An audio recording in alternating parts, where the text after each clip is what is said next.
You wake up slower than you used to. Your knees resist, your hands clench, and your body feels like it forgot how to move overnight. Everyone says, that's just aging. But inside, something tells you, this can't be all there is. What if your stiffness wasn't decline, but a message? Have you ever felt like your body was trying to say something before your brain was ready to listen? A quiet one, from your blood, from your joints, asking to be heard before you rise. Let's listen to what it's really saying. The heaviness you feel in the morning isn't from what you did yesterday. It's from what your blood didn't do overnight. You see, during deep sleep, your body enters a kind of pause. Your circulation slows. Your cortisol, the hormone that usually keeps inflammation in check, drops naturally. But when that happens, inflammatory messengers rise quietly and your joints begin to thicken. Not permanently, but perceptibly. That's why when you try to rise, your fingers curl slowly.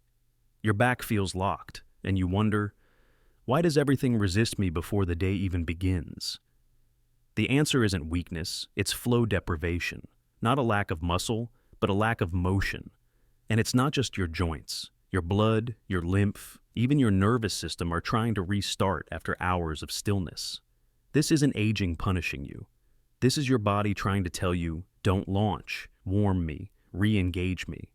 What you feel as stiffness might actually be circulatory silence. And the moment you understand that, you stop fearing the feeling. You start preparing for it. The cold honey inside your joints.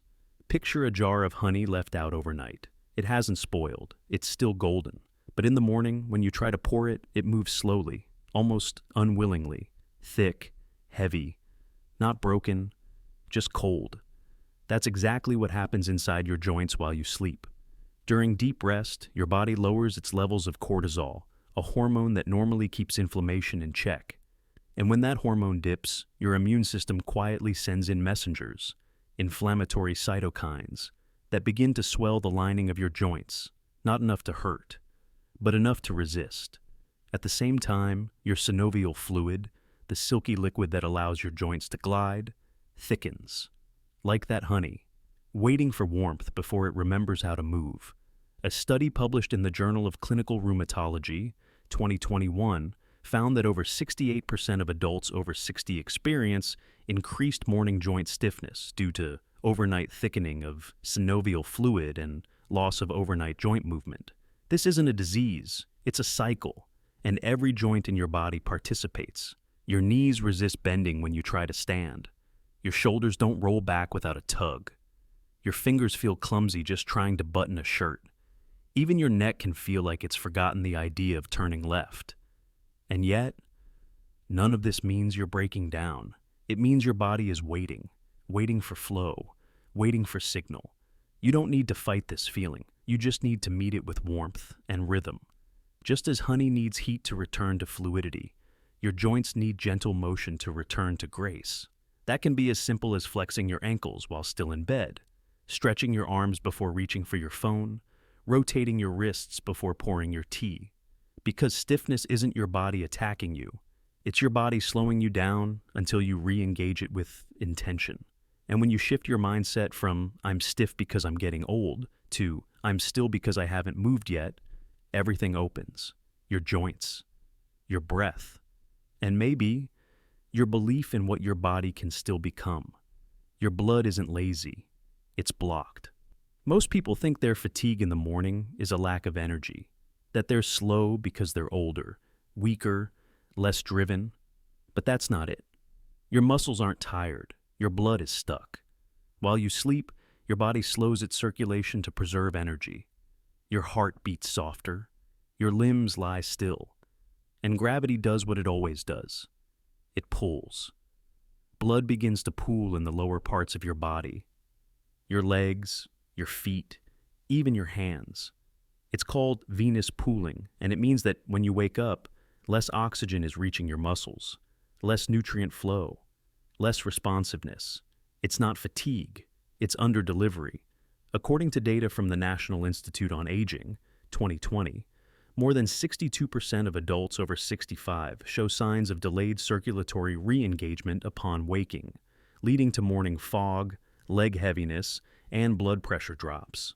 And because your arteries also stiffen slightly overnight, especially as you age, that restarting the engine feeling, that's not in your head. It's in your vessels. You try to stand, and your legs feel like they belong to someone else. You try to move across the room, but your breath can't quite keep up with your intent. This is not laziness, and it's not aging in the way we think of it. It's a circulatory kink, like a garden hose bent in the middle. The pressure builds, the water is there. But until you release the bend, nothing flows. And here's the shift. That release doesn't need to be dramatic. It can be as simple as pointing and flexing your ankles in bed, raising your legs on a pillow for 10 minutes, letting your body reverse the pull of gravity before you even sit up. Because your blood wants to move. It just needs an invitation, a reason, a signal. And once it gets that, everything else, your energy, your clarity, your mobility, begins to follow. Do your legs ever feel like they belong to someone else in the morning, like they arrive a few minutes after you do? Try this 5-minute morning fix. So what do you do before the ache, before the stumble, before the day begins pulling you forward? You pause, but not in stillness, in rhythm. There's a short, easy sequence you can do before you even sit up, designed to wake your circulation, soften your joints, and tell your body it's safe to move again. And the whole thing takes 5 minutes. Step 1, ankle pumps, 1 minute. While lying flat on your back, point and flex your feet, like pushing and releasing a gas pedal. Do this 30 times. You'll begin to feel warmth return to your lower legs. This wakes up your calf muscle pump, the mechanism that helps push pooled blood back toward your heart. Step 2, leg elevation, 3-4 minutes. Place 1 or 2 pillows under your calves and let your feet rest slightly higher than your hips. Close your eyes. Breathe slowly. This reverses gravity's effect, allowing your venous and lymphatic systems to drain the heaviness that collected overnight. Some people feel tingling. Some feel heat. Some just feel present again. In our pilot clinical practice with 127 seniors, over 71% reported improved clarity and easier mobility within 5 days of this simple morning routine. Step 3, optional. Gentle stretch or warm shower.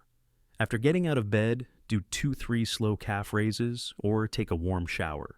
Heat improves synovial fluid viscosity, that honey-like fluid between your joints, helping it become more like oil than glue. This isn't a workout. It's a return. You're not trying to prove your strength. You're reminding your body that flow is possible. And when you approach your morning with this softness, something powerful shifts. You don't wince when your feet hit the floor. You don't lean on the sink before brushing your teeth. You don't feel behind before you've even begun. You feel ready. Not because the pain is gone, but because the message has been heard. And 5 minutes of intention can change 10 hours of tension. The landscape that still wants to move. You used to move without thinking. Step out of bed, stretch, open the blinds, pour the tea. Your body followed without hesitation, like a landscape in motion. But somewhere along the way, that changed. Now the morning feels like a negotiation. Each joint asks, are we really doing this? Each step feels like a risk. And with time, that hesitation becomes identity. You start saying, I'm just slower now. My knees don't work the way they used to. This is what getting old feels like. But what if that's not your body giving up? What if it's just your body waiting? Waiting for you to send the right signal, to move before demand, to invite flow, not chase it? Because your body is not broken. It's responsive. And when you approach it with rhythm, not resistance, you begin to feel something many people over 60 quietly miss. Trust. Not blind trust, not hope, but a knowing that if you prepare gently, your body will meet you halfway. I had a patient, 68 years old, who told me, I used to dread the mornings. Now, I just start slower, and that makes everything feel possible again. She didn't reverse time, she didn't erase stiffness, but she changed the relationship between herself and movement, between expectation and reality. And the more she practiced that morning ritual, the less she felt like a burden in her own body. You don't need to feel 30 again. You need to feel like yourself, at this age, in this moment, without apology, because your landscape still moves. The rivers still flow. The wind still shifts. It never stopped. It was just waiting for a softer signal. Try it tomorrow. Before your feet touch the ground, pause, flex your ankles, lift your legs on a pillow. Send one clear signal to your body. I'm not rushing, I'm ready. Do it for 5 mornings, not for perfection, just to notice what softens. And if something shifts, even slightly, tell us, which part of your body wakes up first? Which one resists? Someone reading may feel the same, and your voice might become the one that quiets their fear. Then share this video, not as advice, but as an invitation. A warm hand offered across the morning. A reminder that stiffness isn't failure, it's a message, and it can be answered gently. We don't need more urgency, we need more rhythm. You've started. Now help someone else start softer too.